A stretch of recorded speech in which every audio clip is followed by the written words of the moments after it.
Tamil Nadu டெம்பிள்.net channel பார்வையாளர்களுக்கு வணக்கம். நம்ம சேனலை முதல் முறையாக பார்க்குறீங்கன்னா மறக்காம சப்ஸ்கிரைப் பண்ணிக்கோங்க. ஆன்மீகம் சம்பந்தமான பல வீடியோக்கள் உங்களுக்காக காத்துட்டு இருக்கு. சரி வாங்க இன்னைக்கு வீடியோக்குள்ள போகலாம். தமிழ் புத்தாண்டு வழிபாடு செய்வது எப்படி என்ற தகவல் இது உங்களுக்காக. தமிழ் வருடத்தின் முதல் நாளான சித்திரை முதல் நாளான தமிழ் புத்தாண்டை நாம் ஆண்டுதோறும் சிறப்பாக கொண்டாடி மகிழ்கிறோம். சூரிய பகவான் தன்னுடைய பயணத்தை 12 ராசிகளிலும் நிறைவு செய்து மீண்டும் முதல் ராசியான மேஷ ராசியில் தன்னுடைய பயணத்தை துவக்கும் நாளே இந்த தமிழ் புத்தாண்டாகும்.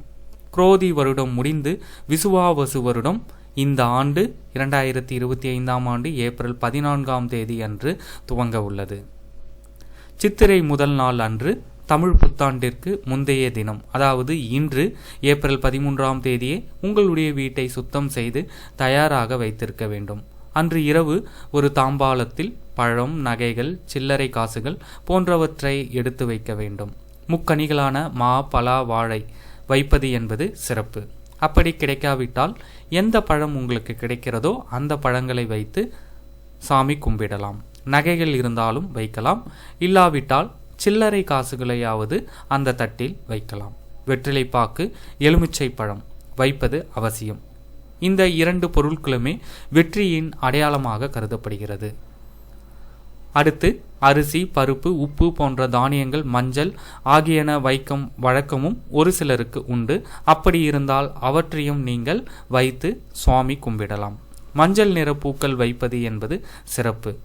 ஏதாவது ஒரு இனிப்பு பொருட்களை வைப்பதும் நல்லது. ஒரு முகம் பார்க்கும் கண்ணாடியை வைத்து நீங்கள் படுக்கும் அறையில் ஒரு ஓரமாக வைத்து விடலாம். அன்றைய தினம் காலையில் எழுந்ததும் கண்ணாடியில் அந்த பொருட்களையும் நம்முடைய முகத்தையும் பார்த்துவிட்டு தாம்பாளத்தில் உள்ள பொருட்களை தொட்டு வணங்கிவிட்டு குளித்துவிட்டு விளக்கேற்றி சாமி கும்பிடலாம். இதற்கு கனி காணுதல் என்று பெயர். வீட்டில் உள்ள அனைவரும் கனியை பார்த்த பிறகு அதை எடுத்து விடலாம்.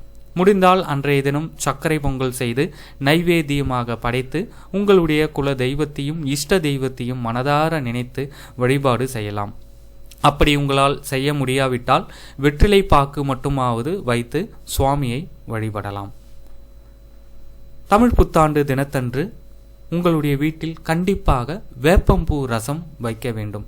அதேபோன்று மாங்காய் பச்சடி செய்வதும் சிறப்பு.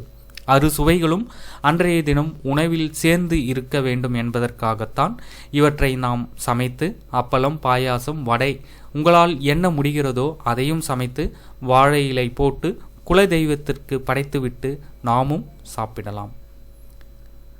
இதற்கு காரணம் நம் வாழ்க்கையில் அனைத்து விதமான விஷயங்களும் நடைபெறும். இது இயற்கை. பிறந்துள்ள விசுவாவசு ஆண்டில் நன்மைகளையே கொடு இறைவா என வேண்டிக் கொண்டு அறுசுவை உணவினை படைத்து நாம் வழிபாடு செய்ய வேண்டும். இரவு கனி காண்பதற்காக வைத்த பழங்களையும் வீட்டில் உள்ள அனைவரும் பகிர்ந்து புசித்து உண்ணலாம். முடிந்தால் அன்றைய தினம் அருகில் உள்ள ஆலயத்திற்கு சென்று வழிபட்டு வருவது என்பது சிறப்பு.